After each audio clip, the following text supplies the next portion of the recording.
என்னை தேடும் இறைவனே, உம்மை நாடி வருகிறேன். என்னை தேடும் இறைவனே, உம்மை நாடி வருகிறேன். ஜனவரி 6ஆம் தேதி. இன்றைய தியானத்தின் தலைப்பு ஏற்ற துணை. வாசிக்க வேண்டிய திருமறை பகுதி ஆதியாகமம் 2ஆம் அதிகாரம், வசனங்கள் 8 முதல் 23 வரை. மனுஷன் தனிமையாய் இருப்பது நல்லதல்ல, ஏற்ற துணையை அவனுக்கு உண்டாக்குவேன். ஆதியாகமம் 2:18. ஏற்ற துணை. இப்பகுதி நம் குடும்ப வாழ்வுக்கு தேவையான சில புத்திமதிகளை தருகிறது. மனிதன் தனிமையாய் இருப்பது நல்லதல்ல. அநேகர் பல காரணங்களால் திருமணம் செய்து கொள்ள விரும்புவதில்லை.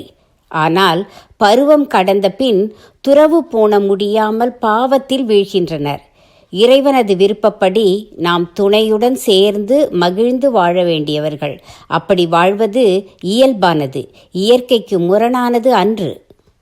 தேவன் ஆதாமுக்கு துணையை உண்டாக்கும்போது ஏற்ற துணையை உண்டாக்குவேன் என்கிறார். ஏற்ற துணை என்றால் ஆணுக்கு பெண் துணை, ஆணுக்கு ஆண் அன்று, பெண்ணுக்கு பெண் அன்று. அன்று தேவனே ஆதாமுக்கு ஏவாள் என்று ஒருத்தியை உருவாக்கி கொடுத்து விட்டார். இன்று ஆதாம்கள் தங்களுக்கு ஏற்ற ஏவாள்களை தேட வேண்டியதாய் இருக்கிறது. ஏற்ற துணை எப்படி இருக்க வேண்டும்? 1. அந்நிய நுகம் கூடாது. கிறிஸ்தவம் என்பது வாழ்க்கையோடு பின்னி பிணைந்தது. வெறுமனே கோயிலுக்கு போய் வருவதோடு அல்லது வேதம் வாசித்து ஜெபிப்பதோடு முடிந்து விடுவது அன்று. குழந்தை வளர்ப்பு, குடும்ப ஜெபம் ஆகியவற்றிலும் நேர்மையாக வாழ்வது, பிறர்க்கு உதவுவது, பிறரை நேசிப்பது என்று வாழ்வின் கூறுகள் ஒவ்வொன்றிலும் கிறிஸ்தவன் சிறப்பான வழியில் நடந்து கொள்ள வேண்டும் என்று தேவன் எதிர்பார்க்கிறார்.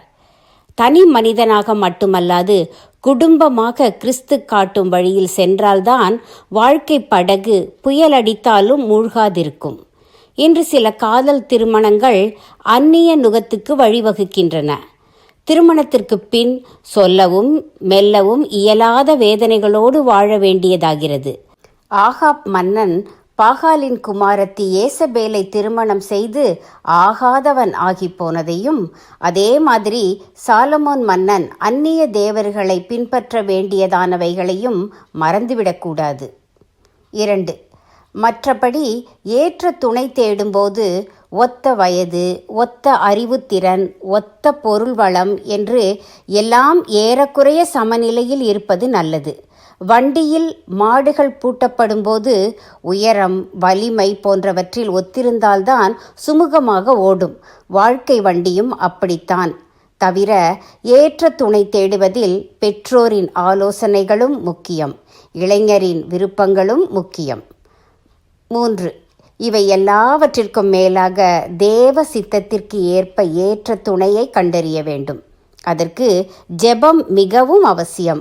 உத்தம கிறிஸ்தவர்களாய் பணத்திற்கல்ல, பக்திக்கு முதலிடம் கொடுக்க வேண்டும். அழகுக்கு அல்ல, நற்குணத்திற்கு முதலிடம் கொடுக்க வேண்டும். இறை அருள் இருக்கும்போது காரியங்கள் கைகூடி வரும். இரு தரப்பினருக்கும் உள்ளத்தில் சந்தோஷம், சமாதானம், திருப்தி ஏற்படும். ஏற்ற துணைதான் வாழ்க்கையில் நல்ல ஏற்றம் தரும். ஏற்ற துணைதான் வாழ்க்கையில் நல்ல ஏற்றம் தரும். ஜெபம்.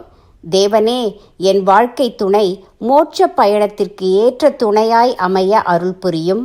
ஆமேன்.